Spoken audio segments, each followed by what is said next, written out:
बिस्मिल्लाहिर्रहमानिर्रहीम अस्सलाम वालेकुम welcome to home biology the class 10 biology دا په دې کې یو ټاپک دی فوډ چین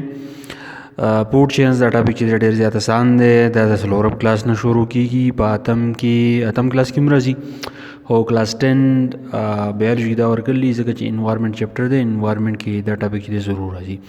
دې لپاره چې موږ ټاپک لیولز دا ټکی چې دا هم موږ استعمالولی شو اول به راشو فوډ چین چې فوډ چین څه ته وایي که دې ټکي ته موږ وګورو نو فوډ موږ خوراک ته وایي او چین چې دی دا یو کړۍ ده مطلب دا دی چې خوراک د یو ارګانیزم نه بل ارګانیزم ته پاس کېږي د بل نه بل ته نو داسې یو کړۍ جوړه شي او د خوراک ټرانسفر چې دی یعنې د انرژي ټرانسفر چې دی نه هغه پکې کېږي Energy and nutrients are taken in and used up. په فوډ چین کې دا چل کېږي چې انرژي او غذایت دا واغستی شي او هغه استعمالیږي یو ارګانیزم ولګي د خپل گروت لپاره د خپل سروایول لپاره د ژوندي پاتې کېدو لپاره انرژي والي دغه انرژي د خوراک نه والي او په خوراک کې د غذایت ملاویږي نو کله چې دغه څیزونه والي د استعمالي د خپل ضرورت لپاره او چې د ژوندي پاتې شي definition د دې داسې دی چې a process of eating and being eaten is called food chain د دې مطلب دا دی چې یو ارګانیزم دی هغه خوراک کوي او بل ارګانیزم راشي دغه اولنی ارګانیزم چې دی اخري د خوراک دپاره د انرژي دپاره نو دې ته ویل کېږي فوډ چین چې a process of eating خوراک چې څوک کوي and being eaten او بیا د په خپله باندې د بل چا خوراک شي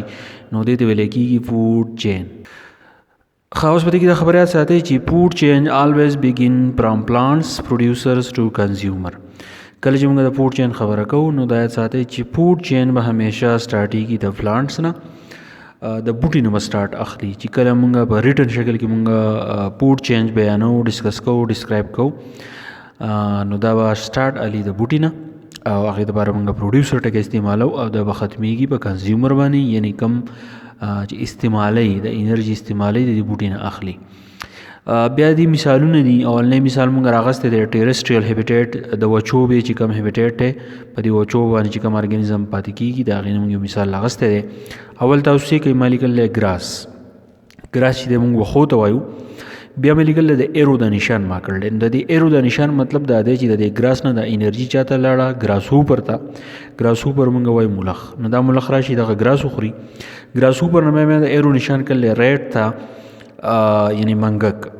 نو ریډ ولګي د ګراس هوپر ملخ خوري د ریډ نه بیا مې نشان کړل خې طرف ته سنیک تا نو دا مار راشي دا منګک خوري او د سنیک نه بیا مې ایرو نشان کړل ایګل تا عقاب تا نو څه کوي د ګراس نه انرژي لاړه ګراس هوپر ته ملخ ته د ملخ نه د انرژي لاړه منګک ته د منګک نه انرژي لاړه مار ته او د مار نه دا انرژي چې دا ټرانسفر شو ایګل ته نو دا ټول انرژي د ایګل ته راځي نو دا انرژي د کوم ځای نه رااله د ګراس نه نو په دې کې تاسو کې مونږه چې د فوډ چین سٹارټ موږ اغسته د ګراس نه واغستو دا زموږ سره په پلانټس کې راځي خدای ساده ګراس ته چې د کم انرژي راځي نو دا راځي د پلانټس نه نو په دې طریقه باندې فوډ چین چې دی موږ وایو چې فوډ چین چې دی په دې خوراک یو کړۍ جوړیږي اوس په دې کې څو ارګانیزم دي 1 2 3 4 5 ارګانیزم دي خوراک غذایت یو بل ته پاس کوي نو زګو ته موږ وایو چې دا د خوراک یو کړۍ ده اوس بل مثال له ایکویټک هیبیټیټ موږ غستی دي چې کوم ارګانیزم په اوبو کې پاتې کیږي نه هغه یو ارګانیزم لګي بل خوري په اخر کې کوم غټ مهین هغه ته هر سره چې دی دا پاتې شي نو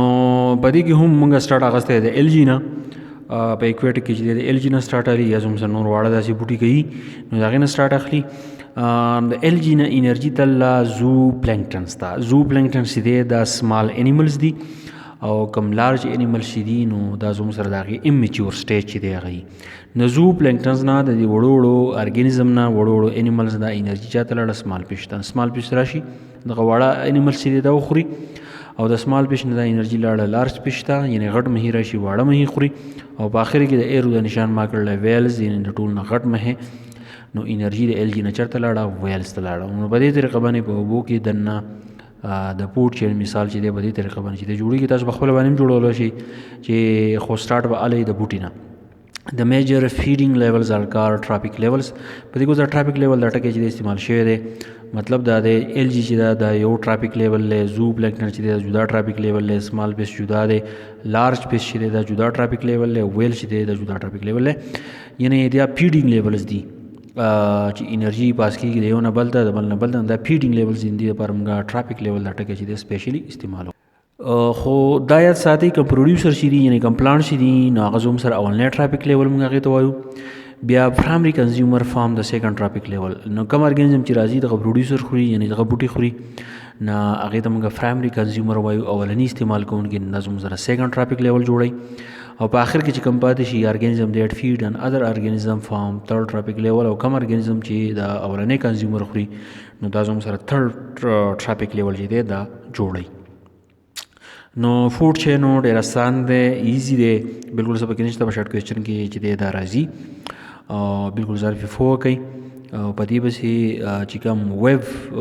فوډ دی فوډ ویب نو هغه انشاءالله دغه لیکچر چې دی زه تاسو ته بل را روانو ویډیو کې چې دی وکړم. که په دې پوه شوي یم ته ضرور وایي خپل کمنټ کې او نور ملګرو سره ضرور شیر کړئ. تھینک یو ډېر مننه.